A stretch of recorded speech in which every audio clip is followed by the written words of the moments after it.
Here's the thing about you. I mean, you're turning 65 this year. Two months. Not that that's particularly old, but it's remarkable listening to this record, how your voice, and I know I've talked about this before, but how your voice remains at top form, if not almost unchanged, which is very, very hard to do. What is your what do you credit for being able to maintain the kind of vocal stylings that you have? Honestly, I don't know. I've been getting so many compliments this last couple of years online. I have a very, very large presence on Facebook now. I have people from all over the world checking in with me almost every day, and a lot of them have been at concerts during the we played a lot this summer. We were in, Milwaukee and Chicago, all through the Midwest, and did a lot of concerts, and people told me invariably, they said, man, I saw you in 1971 before I got married, and you sound even better today. That's a wonderful thing for a singer to hear. But as you probably know, I haven't exactly lived the life of a Buddhist monk. Right. I'm not quite ready to move to Tibet yet. I did quit smoking a couple years ago. It's been a little over 2 years now. But you're still a guy who stays out late. I mean, you don't have voodoo techniques of like some special tea or something that you drink. This is why I can't believe that your voice is so. One of my we just put a video up last night or the night before of My Own Way to Rock from those Massey Hall shows. Yeah. And one of my old cyber friends, the Hawk, he watched it and he emailed me yesterday and he said, have you made some kind of deal with the devil? He said he remembers when the album came out in 77, My Own Way to Rock, and he said, this performance that's up right now on YouTube and Facebook and all over, he said, your voice sounds better than it did on the record. Better, as good, I don't know. I don't measure things like that. The way I look at things, I try, when we do concerts, I try in my head. I'm comfortable if we send the audience home happy. That's always my goal. Just send the audience home happy, because I have never taken it for granted how lucky I've been. What an amazing bit of luck it is to have a career that spans over 40 years. Actually, now I'm turning 65. I was in my first band at 14, so right about now I'm celebrating 50 years in the business. Wow. I did quit smoking, and I haven't had any alcohol for quite a while now, a couple months, maybe a little more.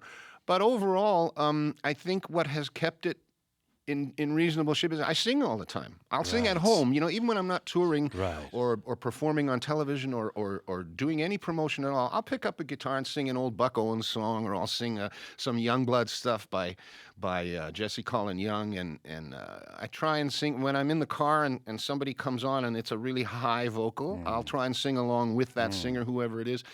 I'm constantly singing, and maybe that's what it is. It's like a runner or a swimmer or something, training all the time. I sing every day, a little bit. I wouldn't want to harp on this age thing, but when I said that you're turning 65, you held up your hand and you held up two fingers and said, in 2 months, and there was almost a look of disbelief in your eyes. How do you feel about turning 65 for a rock and roll guy? Well, I feel pretty good. And, we did a show with Steve Miller last summer. We did the California State Fair in Pomona, California. And we watched Steve. We were on first, and Steve was on second. I've known Steve for ages, since the 70s, and he was so nice. It was so nice to see him again, and he came and sat and watched our whole show at the side of the stage, which was, to me, is wonderful. He's a hero of mine. And we spent some time later, and then I watched him come out and knock the crowd on its face, and this guy's 70.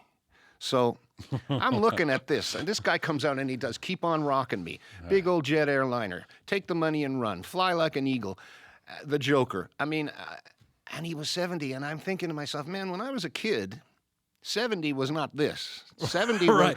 Well, see, the thing is, you came out of a time when rock, people talk about this being a youth-obsessed culture now, but you came out of a time when the big rock bands, Hope I Die Before I Get Old, right? Yeah, Who's mantra, and there was the I don't trust anybody over 30, and the SDS opinion, all that. So would you have imagined yourself at 65 putting out a live album when you were a kid? No, absolutely not. I did a blog about that the other night, about how grateful I am and how I've never taken this for granted. And I've said this many times in interviews. when you're a kid, 13, 14, I was 13, about to turn 14 when I weaseled my way into this band that was an all-guitar band, and I went to one of the practices, and I just kept sitting around saying, you guys could really use a singer. You guys thinking about a singer? Hey, I think you guys need a singer. I weaseled my way into that band when I was like 14. Never, ever would I have been arrogant enough to think far enough ahead that I would still have a career at 65. I just think I'm one of the very few lucky ones. And you know, I told myself years ago, and my manager is here, he'll attest to this too. I said, you know, man, if it ever starts sounding lame, I'll be the first one to quit. What does that mean? I saw that quote from you. What does lame mean to you? I don't want to go on stage and have people say what a pathetic old has-been lame, burned out singer this guy is. I don't ever want to hear that. I'm still delivering what people are calling great shows. They still rave about my performance and singing and everything. And I love that, but I won't ever keep going too long. I promised myself that a long time. Oh, I'll know immediately. How? I mean, because it's a tough one, right? I'll know immediately. I have enough self-pride not to go out and disappoint people. Right. I have wonderful fans, and I don't even like calling them fans because sometimes that implies condescension or arrogance. You know, they're just friends of mine that have followed the records for so long. I've done well over 30 albums now, and there's only a handful of us in the world that have done over 30 albums. That's 10 careers nowadays, you know. And I have this immense following online, and from all over the world. You know, I'm hearing from New Zealand and Germany and people that have, you know, I remember Rockin' in 1972. It's still one of my favorite albums, and they rave about Guess Who stuff, and they rave about when I went solo. And I don't want to keep going too long to become a kind of a parody of myself or a caricature of myself. But and I will know. What's interesting about you, too, though, is you don't, you appear to really embrace your hits. I mean, this record, Massey Hall, has got everything from the early Guess Who stuff. You got No Sugar Tonight on this. You got American Woman is on this. These Eyes is on this. You got Undone on this. But then you got Stan's Hall, and right up until your last record, and what we just heard there, you got Laughing, what you're going to play. There is this notion among some artists that they resent their hits. It's I don't want to be tied down my absolutely. I got Billy Corgan coming on the show from the Smashing Pumpkins. He's just in his 40s at this point, but he doesn't want to play anything from his previous catalog because he wants people to think feel like he's relevant now, and he's got his own reasons for that. But tell me about how you feel about your hits, your relationship to them, and your decision to embrace them the way you do. I still try my very best to recreate the records just the way they sounded, to do that on stage, just the way they sounded. I have no problem with singing these songs for the rest of my life. Even Jack Richardson, bless his heart, rest in peace. He's gone, you know, and he produced all our Guess Who records and Bob Seger's stuff. And I mean, Jack was a legend. And we became very good friends. But even Jack said, you know, I don't know why Cummings just sings the old songs. He's one of the great singers that come down the pike in a while, but he just concentrates on yesterday and everything. Here's the way I look at it. It's hard enough to get a hit record. For God's sake, do you know the odds you're against having a hit record that gets embedded in everyone's synapse bank?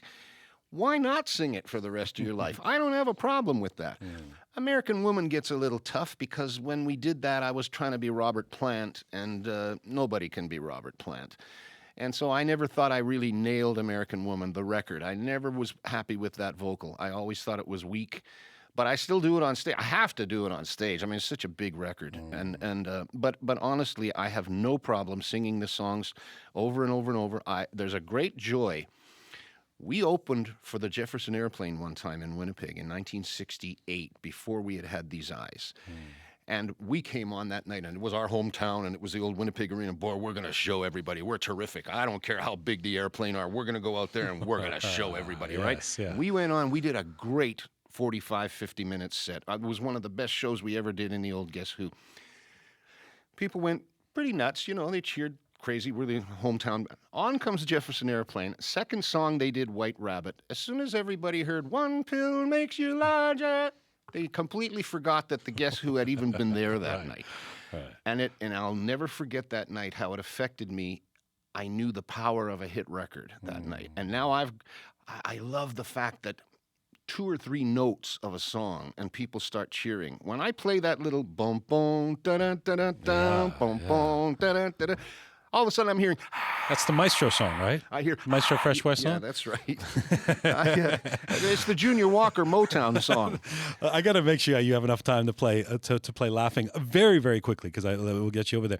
But I was listening to this record. I love the song Laughing, and I've always felt it very emotional when I listen to that song. Does the relationship to the song change? In other words, do you feel something when you're playing Laughing and relate to it lyrically, or at this point is it almost rote? You're playing it's in you. Not lyrically so much because that was I was so young when Randy and I wrote all those lyrics when I had no business writing those lyrics. I hadn't lived enough emotional time to have those be real. That was all hypothetical. What I do think about when I sing Laughing is that what an important record it was. It was our second gold record. There's been a million one-hit wonders, but when we got that second gold record from Dick Clark that morning on American Bandstand, I said to myself, and I was still only 21 at the time, and I said to myself, I think we might be able to stick around for a while. So that's what it was. So good to have you here, man. Head on over there. All right.